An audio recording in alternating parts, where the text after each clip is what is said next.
चलो अभी हमने जो पढ़ लिया था कल उसको एक बार वापस देख लेते हैं। संज्ञानवादी अधिगम सिद्धांत, इसमें कितने हैं? संज्ञानवाद में कितने हैं टोटल? 6 है ना। तो शुरू में पियाजे के बारे में बात की थी तो वो आ जाएगा। सबसे पहले तो ये व्यवहारवाद में, इसमें एक बेसिक अंतर था कि व्यवहारवादी है जो व्यवहार को बाहर मतलब बाह्य जो चीजें बाह्य परिवेश है उसको ज्यादा महत्वपूर्ण मानते हैं, और ये किसको मानते हैं ज्यादा महत्वपूर्ण? आंतरिक को ज्यादा महत्वपूर्ण मानते हैं ना। विवेक की बात की इन्होंने। फिर सीखने में, संज्ञानात्मक सीखने में जो ये प्रश्न की बात की थी मैंने, प्रश्न पूछ सकते हैं तो याद रखना अपने को। अव्यक्त हो सकता है, यानी बहुत सारी चीजें हम सीख लेंगे लेकिन उसको जो कहीं व्यक्त नहीं करेंगे, फिर भी है जो व्यक्ति के मन में वो चीजें रहेंगी। फिर एक सूझ की बात आई थी जिसमें आहा अनुभव आज पढ़ना है अपने को, और एक हम है जो क्या करते हैं, लोगों का अनुकरण करते हैं, इससे भी सीखते हैं। या प्रेक्षण का मतलब होता है दूसरों में किसी चीज को नोट करके और सीखना। फिर संज्ञानात्मक योग्यता में जो बहुत सारे शब्द आए थे, तो शब्दों में क्या अंग्रेजी के शब्द थोड़े समझ में आते हैं, हिंदी के शब्द ऐसे लगता है कि समरूपता का मतलब जैसे गणित का कॉन्सेप्ट चल रहा हो उसमें पढ़ते हैं ना अपन। तो समरूपता का मतलब बालक है जो अपने मन में ऐसे सोचता है कि भले ही किसी चीज में विकार आ जाए लेकिन वो मूल रूप से है जो वैसी की वैसी रहती है, तो उसको क्या कहा था? समरूपता कहा था। फिर क्रमागत क्षमता में हमने बात की थी। एक बालक है जो छोटे से बड़े क्रम में या बड़े से छोटे क्रम में रख लेता है, ऐसी कुछ समझ आ जाती है, उसको क्या बोलते हैं? क्रमागत क्षमता। फिर विकेंद्रण की बात की थी हमने, एक ही को एक चीज है, वस्तु है, उसके अलग अलग भागों के बारे में पहले जानना और उसके बाद है जो पूरा का पूरा यानी कि एकीकरण करना। फिर आपूर्तिकरण, एक साइड में कमी है उसको दूसरी साइड से पूरा किया जा सकता है। जैसे मान लो किसी विद्यार्थी की कोई सब्जेक्ट है जो थोड़ा कमजोर है, तो किसी और सब्जेक्ट में वो बाकी विद्यार्थी से बहुत अच्छा करके और उसको बैलेंस कर सकता है अपने रीड के हिसाब से। लेकिन ऐसे बैलेंस मुझे लग रहा है मुश्किल है ना, अपने सब सब्जेक्ट बढ़िया ही रखने हैं। फिर अविनाशिता, बर्फ वाला उदाहरण आया था कि ये बर्फ है जो क्या बन जाएगा? पानी बन जाएगा। फिर पानी है जो भाप बन जाएगा, भाप वापस पानी बन जाएगी या बर्फ बन जाएगा, ऐसा कुछ। तो उसके लिए क्या शब्द आया था? इमोर्टलिटी या अविनाशिता। बोध को महत्व दिया है, आंतरिक में जो चीजें आएगी, अंतर्दृष्टि हो चाहे बोध हो, अधिगम को वो सामान्य मानते हैं, एक प्रक्रिया कैसी मानते हैं?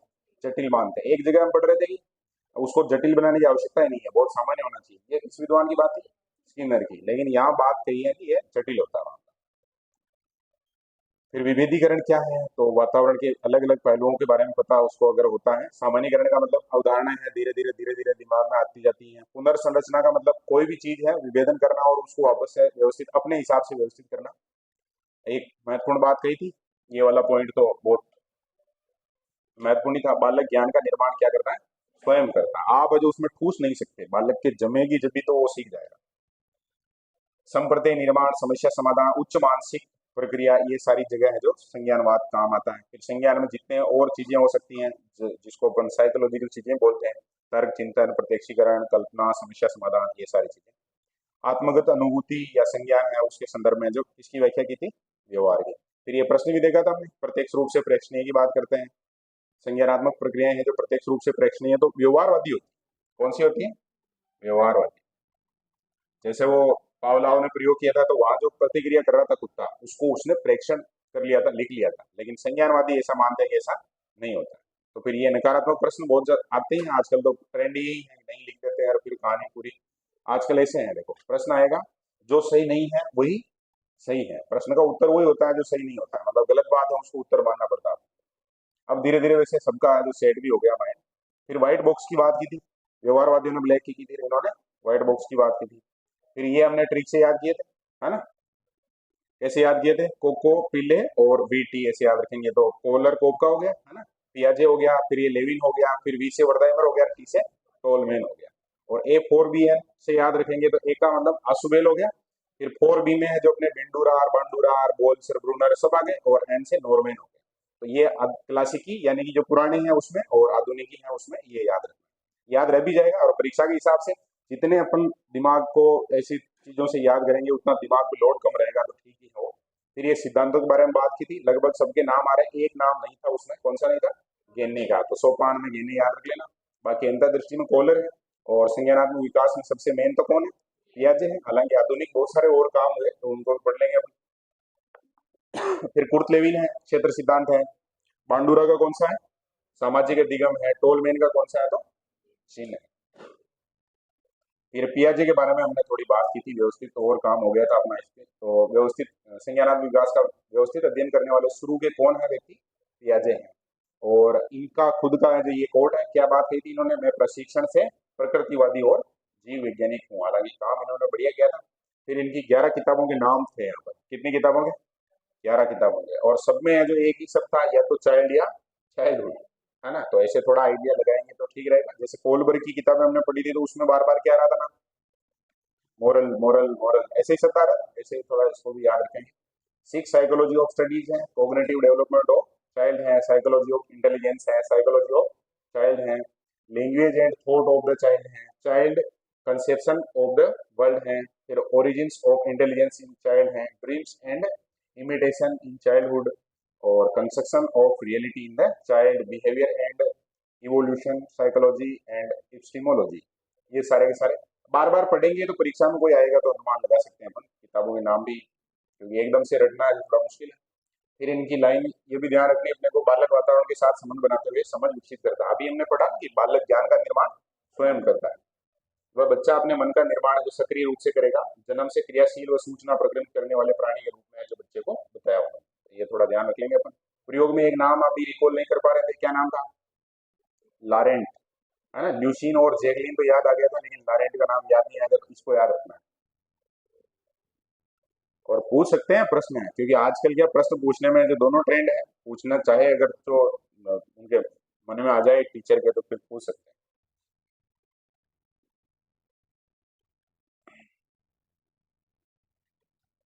लारेंट, ल्यूसिन और चेकलिन, या फिर किसी को लगे कि हम तो ट्रिक बना के, तो ट्रिक बना लेना।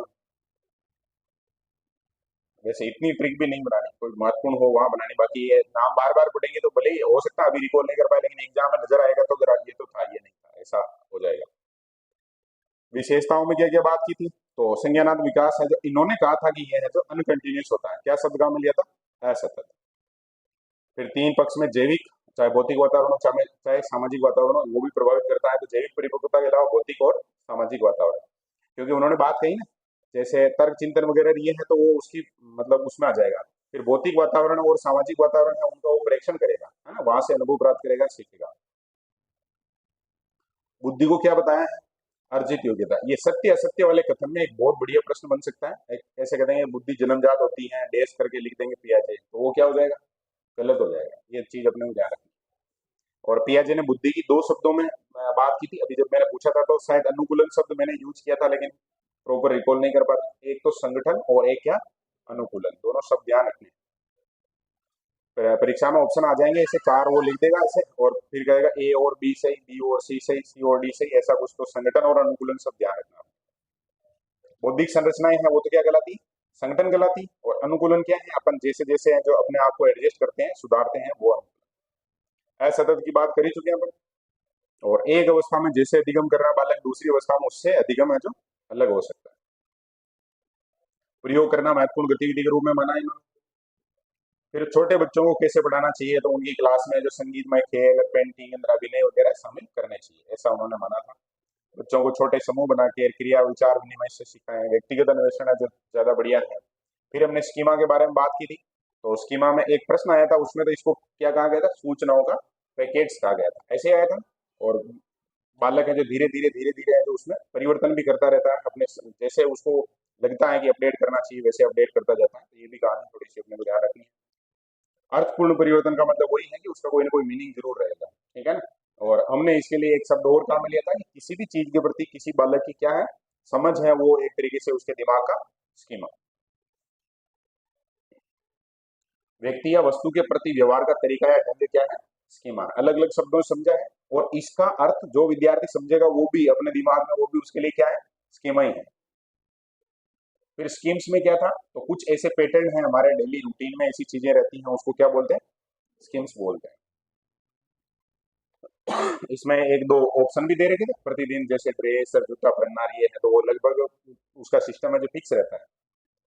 फिर विशिष्ट स्कीमा था, लेकिन उसमें वही बात थी कि समायोजन और परिवर्तन के साथ जब अपन बदलते रहते हैं अपने दिमाग में चीजों को। फिर अनुकूलन शब्द आया था। अनुकूलन में हमने क्या बात की थी कि जो हमारा परिवेश है उसके साथ हम जो एडजस्ट होते रहेंगे, समायोजित होते रहेंगे। इस प्रक्रिया को इन्होंने किस नाम से? अनुकूलन के नाम से। जैसे मान लो वो एक आगे पढ़ेंगे ना, धूप है जैसे, तो बालक है जो छाया में चला जाएगा, ऐसा कुछ पढ़ेंगे आगे एक जगह है, कहाँ पढ़ा था वो? नकारात्मक पुनर्बलन, है ना, किधर पढ़ा था?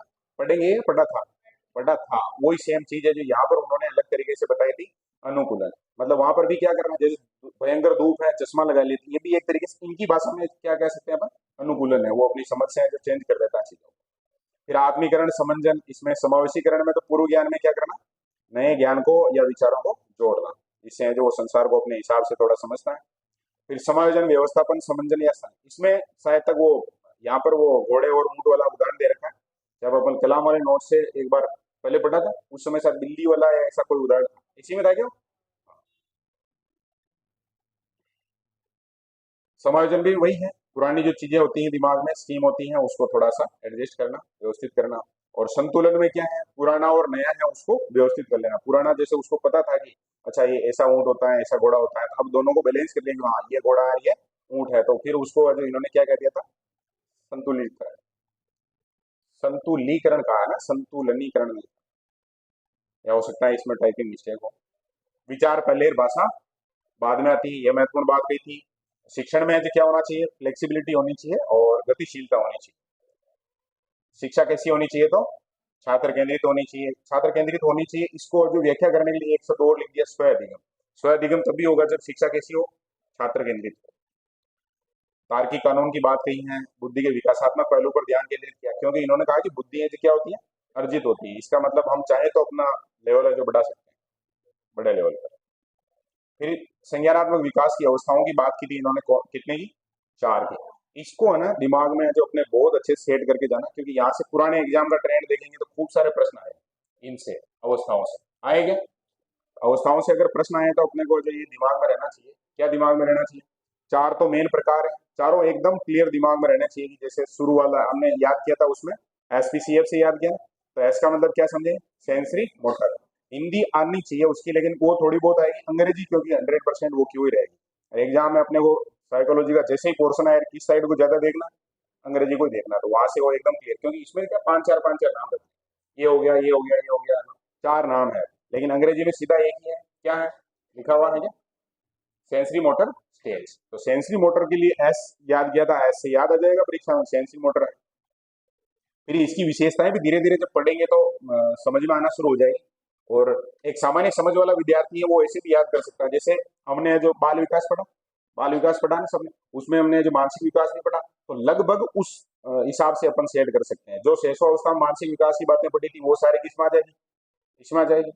फिर जो किशोरावस्था में पढ़ी थी वो आ जाएगी फॉर्मल वाली, है ना। बाल्यावस्था में जो पढ़ी थी वो बीच वाली में इसमें आ जाएगी। तो याद रखेंगे उसमें S P C F. S का मतलब हो गया सेंसरी मोटर, पी का क्या हो गया, प्री ऑपरेशनल, फिर सी का हो गया कंक्रीट वाला, और एफ का हो गया फॉर्मल यानी औपचारिक। तो एस पी सी एफ से ये काम अपना हो जाएगा। फिर इसमें जो एस वाले में कितनी है, इसमें छह है।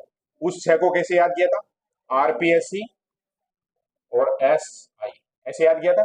अब इसमें जो आर का मतलब क्या था, रिफ्लेक्स, एक बार याद नहीं आएगा देख लेंगे अभी। पी का मतलब क्या था, प्राइमरी। फिर एस का मतलब सेकेंडरी, सी का मतलब कोऑर्डिनेटिंग, है ना, कोऑर्डिनेशन ऐसा कोई शब्द था। एस का मतलब सेकेंडरी टेरिटरी, है ना, हाँ टेरिटरी शब्द आया था। और आई का था इन्वेंशन, नई मतलब चीजें निकालना। फिर पी वाले में कितने थे, दो, है ना, एक में तो पी था एक में आई था, इम्पिशन ऐसा कोई शब्द आया था, ऐसे याद कर लेना। फिर अवस्थाएं भी याद करनी है अपने को, तो अवस्थाएं याद करेंगे। वैसे पूरी फुल डिटेल बात कर रहे हैं, ये एक ओवरव्यू की बात कर ली हमने। पहली ज्ञानात्मक क्रियात्मक संवेदनात्मक अवस्था या संवेदी अवस्था, जिसको सेंसरी मोटर अंग्रेजी में कहा गया था। शारीरिक रूप से वस्तुओं को इधर उधर करना, वस्तु की पहचान की कोशिश करना, पहचान नहीं पा रहा क्लियर लेकिन कोशिश कर रहा है, पकड़ना, मुंह में डालना, ऐसी कहानियां हैं जो एकदम डालकर अध्ययन करना, एक तरीके से वो पता लगा रहा है भाई ये कैसी है, क्या नहीं है। इसकी भी छह उप अवस्थाएं बताई थी। जन्म से 30 दिन का कार्यकाल में रिफ्लेक्स शब्द आया था, क्या आया था, रिफ्लेक्स, यानी कि प्रतिवर्त क्रियाएं होगी, सहज क्रियाएं होगी। और प्रतिवर्त क्रिया करना विशेष रूप से, इसमें एक उदाहरण दे रखा था, इसको याद रख लेंगे, पूछना है ना। फिर प्रमुख वृत्तीय प्रतिक्रियाओं की अवस्था जो 30 दिन तक तो फैली होगी, तो एक से कितने महीने तक, 4 महीने तक, ये सारे के सारे इधर लिखे हुए भी हैं, अभी वापस देख लेंगे इसको फटाफट से। इसमें क्या था कि उसकी जो अनुभूति है उसके आधार पर उसकी प्रतिवर्त क्रियाएं हैं वो थोड़ी सी बदलती हैं, कुछ है जो दोहराई जाती हैं और दोहराई जाती है, इस कारण इसके लिए एक शब्द और काम में ले लिया, क्या, वृत्ति है, यानी वो जो घूम के वापस वही प्रक्रिया करता है। फिर तीसरे नंबर पे गौण वृत्ति है। अब यहाँ गौण शब्द आया है, इसका मतलब थोड़ा बहुत और आगे जाएगा, वो सेकेंडरी सर्कुलर जिसको कहा था, कौन सी है, सेकेंडरी सर्कुलर। देखो इसमें था प्राइमरी सर्कुलेशन, है ना, ये जिसकी अपन प्राइमरी सर्कुलेशन और रिएक्शंस, और फिर दूसरे में जो SCR लिखा था, वैसे इन शब्दों को याद रखेंगे तो भी आगे का याद आ जाएगा क्योंकि सेम ही शब्द है। सर्कुलर रिएक्शन है जो, ये दोनों में सेम ही शब्द आ रहा है, तो यहाँ सेकेंडरी है यहाँ प्राइमरी है ना। और सेकेंडरी में इन्होंने हिंदी में शब्द गांव में क्या लिया, दूसरी के बजाय गौण। इसमें क्या करेगा वो, वस्तुओं को उलटने पर पलटने छूने पर ध्यान है जो ज्यादा देगा। इसके अलावा प्रतिवर्त क्रिया पर वह जानबूझकर कुछ ऐसी अनुक्रिया करता है जो रोचक और क्या हो, मनोरंजक हो। इसी कारण इसको कहा है गौण, मतलब बहुत जरूरी नहीं है लेकिन रोचक क्रियाएं हैं जो वो अपने हिसाब से करता रहेगा। फिर चौथे नंबर पे गौण स्कीमेटा, इसमें जो कोऑर्डिनेशनल शब्द आया था, सी जो लिखा हुआ ना इधर अपने, ये सी लिखा हुआ है, ये है जो इसका पूरा शब्द जब बनाएंगे तो क्या बनेगा, कोऑर्डिनेशनल सेकेंडरी स्कीमेटा, ठीक है ना, गौण स्कीमेटा के समन्वय की अवस्था। इसमें एग्जाम में अपन इसको कैसे मैनेज करेंगे, तो इसमें जो शब्द आया है समन्वय, उसकी अंग्रेजी क्या होती है, कोऑर्डिनेशन। तो ऐसे अपन याद रख लेंगे सी से। ये 8 से 12 महीने तक है।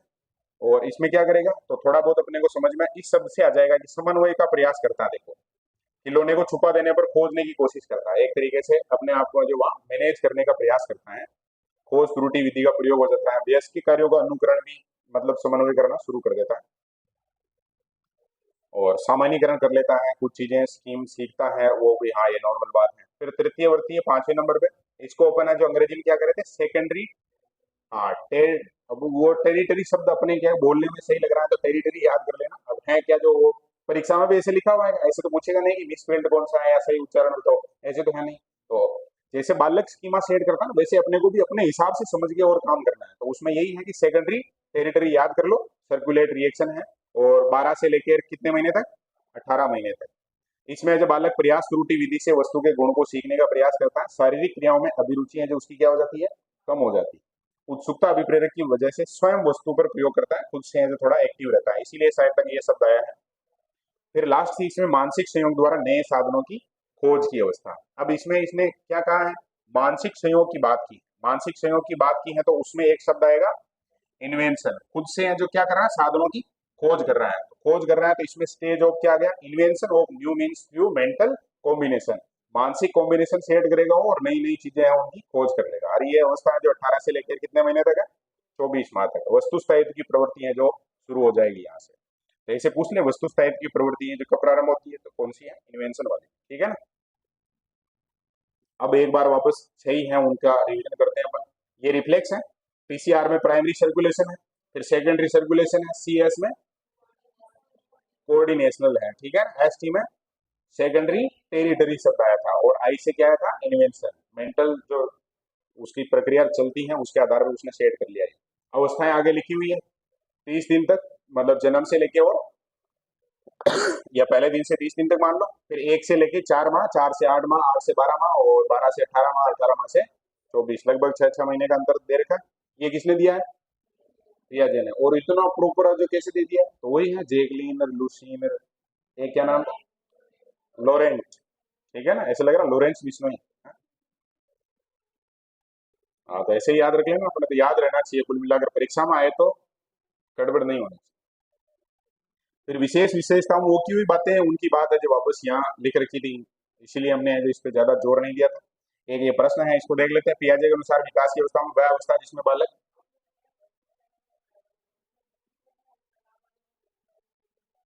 अच्छा अभी इसको वापस देखते हैं, देखें, ठीक है ना। अब इसमें ज्यादा सही इसको मानना है, उसको मानना है, उसको मानना, ठीक है, वो क्योंकि आरबीएसई किताब से बना हुआ है। और देखते हैं, देखें वो किताब में भी तो होगा ना कहीं ना कहीं, तो उसका फोटो भेजूंगा मैं आज, समझना अपने हिसाब से ही इन्वेंशन करना, देखें भाई हम कहाँ से ऐड करें इसको। पियाजे के अनुसार विकास की अवस्था में वह अवस्था जिसमें बालक अनभिज्ञ होता है कि यद्यपि कोई वस्तु दिखाई नहीं दे रही है फिर भी वह अस्तित्व में है, वह अवस्था कहलाती है, क्या कहलाती है, संवेदी कामक। ये ग्राम लिखा हुआ है लेकिन इसको क्या कहेंगे अपन, कामक अवस्था, संवेदी कामक अवस्था। और ये प्रश्न है जो अपने को परीक्षा में आना चाहिए, ऐसा का ऐसा विचार कर लो कि जितने हमने पढ़े हैं उनमें से किसी में भी एक प्रश्न ऐसा पूछा जा सकता है।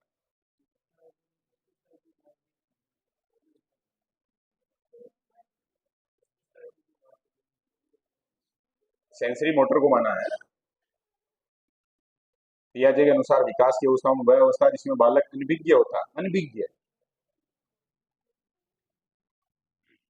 ये शब्द है ना, किसी विद्यार्थी ने अगर इस शब्द को अच्छे से देख लिया तो आगे वाली कहानी है उसके बहुत अच्छे से दिमाग में बैठ जाएगी। क्योंकि अनभिज्ञ का मतलब क्या है, उसको कुछ पता नहीं है क्या है क्या नहीं। अनभिज्ञ होता है कि ये है, तो वो शुरू में अनभिज्ञ होता है, 30 दिन का होगा तब तक उसको जो कोई पता नहीं चलेगी। समेति ग्राम केवल वो वस्तुओं को चुनना वगैरह ये चीजें आएगी। जब भी परीक्षा में कोई प्रश्न है उसका सही होने की संभावना जब बढ़ेगी जब हम उस प्रश्न को बहुत अच्छे से समझेंगे। यहाँ पर अपनी जो आदत है, वो उस दिन वीडियो देख रहे थे, कौन से सर का? हाँ, गणपत सर का। तो उसमें एक बात उन्होंने कही थी कि भाई अपने क्या स्टूडेंट की आदत होती है, जैसे वो पुराने क्वेश्चन भी हल कर रहा कुछ भी कर रहा, तो डायरेक्ट जाकर क्या देखना चाहता हूँ, आंसर को देखता है। अपन भी अभी फटाफट से भाई हाँ एक सही है, अच्छा तो ठीक है। प्रश्न में वो क्या कह रहा है उसको तो देखा ही नहीं हमने कि क्या कह रहा है, क्या कह रहा है इसमें। इसमें कह रहा है कि कौन सी अवस्था ऐसी है जिसमें चीजों के बारे में उसको कुछ भी पता नहीं है, वो कौन सी है, तो वो पहली रहेगी, सीधी बात है। अनभिज्ञ का मतलब क्या होता है, पता नहीं है ना। एक अवस्था हो गई, और एक अवस्था की 6 उप अवस्थाएं भी हमने देख ली लगभग है, जो समय थोड़ा थोड़ा पता चल गया है। उसमें इसको याद करने के लिए और देखो, साइड में एक रफ कॉपी में ऐसे ट्रिक वगैरह है, उसको नोट करके बना रहे हैं। एक एक कोई मुख्य काम है उसको लिख लो, और उनकी भी एक ऐसे थोड़ी सीरीज बना चारों की, वो पहले ये था, उसके बाद ये था, उसके बाद ये था, और ये 6 है। और 6 शब्द अगर अपने को याद हो गए, उनके आधार पर परीक्षा में कोई भी प्रश्न आएगा उसको अपन सेट कर सकते हैं, है ना। जैसे एक शब्द ही है, मान लो जैसे स्थायित्व शब्द ही यूज किया, जैसे इसमें एक जगह वो प्रतिवर्त क्रियाओं चूसना शब्द कहाँ में लिया, वो हमने याद कर लिया, एक शब्द हमें ध्यान में है, तो उसके आधार पर अपन है जो आगे प्रश्न को सेट कर सकते हैं ना।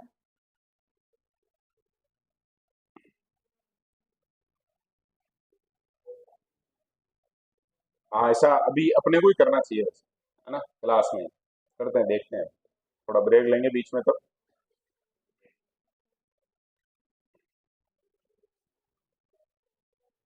अब दूसरे नंबर की अवस्था के बारे में बात कर रहे हैं। पहली का एक बार वो शॉर्ट तो बता दो। सही है, शुरू में क्या है, आर, वो तो आरपीएससी है, वो तो याद हो गया, ज्यादा सही याद हो गया है ना। ठीक है, दूसरी अवस्था के बारे में बात करते हैं। प्राक संक्रियात्मक अवस्था, प्री ऑपरेशनल, क्या बोलेंगे इसको, प्री ऑपरेशनल। और 2-5 बार जब रिवीजन करेंगे, बार बार ये सब बोलेंगे ना, तो वो जो छोटी सी ट्रिक बनाई थी उसके आधार पर ये और जल्दी याद होगा, जल्दी समझ में आएगा। 2 से लेकर 7 वर्ष तक इसकी भी बात कर लेते हैं।